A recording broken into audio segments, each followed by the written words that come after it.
প্রিয় সৌদি প্রবাসীরা, খুবই গুরুত্বপূর্ণ বিষয় নিয়ে আজকে আপনাদের সাথে আলোচনা করব।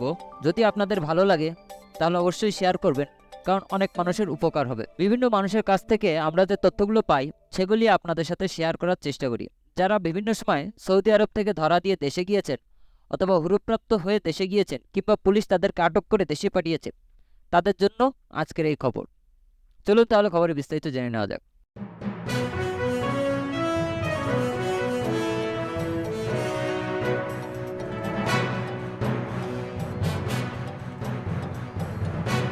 দু একদিন আগে এক মহিলা সৌদি আরবে জিয়ারা বিষয়ে এসেছিলেন এবং তাকে সৌদি পুলিশ ধরে তাকে আবার দেশে পাঠিয়ে দিয়েছে। সময় মতো জিয়ারা বিষয় এক্সটেন্ড করেননি, পরবর্তীতে জাওজাত থেকে ফিঙ্গার নিয়ে দেশে গিয়েছিলেন। ওই মহিলার হাজব্যান্ড ওমরা ভিসার কাগজপত্র জমা দিয়েছিলেন, যেতে এয়ারপোর্টে আসার পর ওই মহিলাকে আটকে আবার দেশে পাঠিয়ে দিয়েছে। এই মহিলার শুধু ওই মহিলার ক্ষেত্রে নয়, প্রত্যেকের ক্ষেত্রেই হচ্ছে। মনে করেন আপনি সৌদি আরবে হুরুপ্রাপ্ত ছিলেন, আপনি অ্যাম্বাসির মাধ্যমে স্পেশাল এক্সিট নিয়ে দেশে গিয়েছেন। আপনি শুধুমাত্র দেশে যাওয়ার একটি অনুমতি নিয়েছেন, কিন্তু আপনি আপনার হুরুপ কাটেনি। এক্ষেত্রে আপনি অনির্দিষ্টকালের জন্য নিষিদ্ধ। এটা হতে পারে 3 বছর, হতে পারে 5 বছর, হতে পারে 10 বছর, কোনো নির্দিষ্ট সময় উল্লেখ করা হচ্ছে না।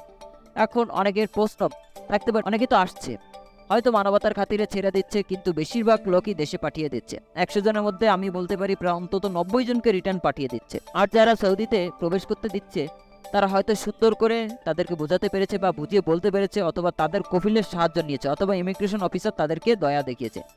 মনে করেন আপনি সৌদি আরবে ছিলেন, আপনাকে মুক্তবল আমেল আটক করে দেশে পাঠিয়েছে, অথবা আপনি হুরুপ্রাপ্ত ছিলেন, আপনি হুরুপ কাটেননি, কিন্তু আপনি স্পেশাল এক্সিট নিয়ে দেশে গিয়েছেন, কিংবা আপনাকে বিভিন্ন মামলাতে দেশে পাঠিয়েছে।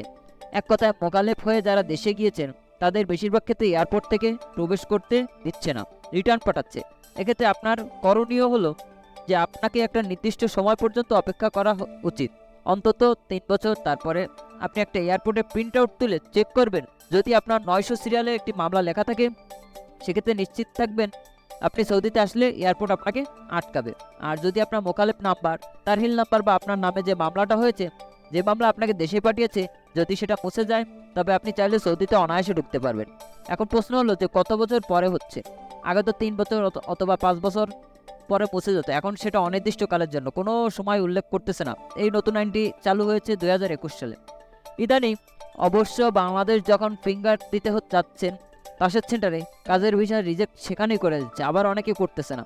তাই চাইলে আপনি এয়ারপোর্টের প্রিন্ট আউট তুলে চেক করতে পারেন, অথবা আপনি যদি সম্ভব হয় এম্বাসিতে গিয়ে আপনি বিষয়টি জানতে পারেন যে আপনি আসতে পারবেন কিনা, অথবা আপনি যখন ভিসা কিনতে যাবেন আপনাদের এজেন্সির সাথে ভালো করে কথা বলে নেবেন। তাহলে আমাদের তথ্য হলো যে 100 জনের মধ্যে 90 জনকে ফেরত পাঠাচ্ছে, 2-4 জনকে ঢুকতে যাচ্ছে, সেটা মানবতার খাতিরে। তাই আপনার এই বিষয়ে সতর্ক হবেন। খবরটি আমাদের সৌদি প্রবাসীদের জন্য খুবই গুরুত্বপূর্ণ, তাই আপনারা যারা দেখছেন তারা এখনই শেয়ার করে অন্যদেরকে জানার সুযোগ করে দিন। আপনি যদি আমাদের চ্যানেলে নতুন হয়ে থাকেন তাহলে প্রবাস সম্পর্কিত যে কোনো ধরনের গুরুত্বপূর্ণ খবর সবার আগে পাওয়ার জন্য আমাদের চ্যানেলটি সাবস্ক্রাইব করুন এবং পাশে থাকা বেল আইকনটি চাপুন। ধন্যবাদ সবাইকে, ভালো থাকবেন, সুস্থ থাকবেন, আল্লাহ হাফেজ।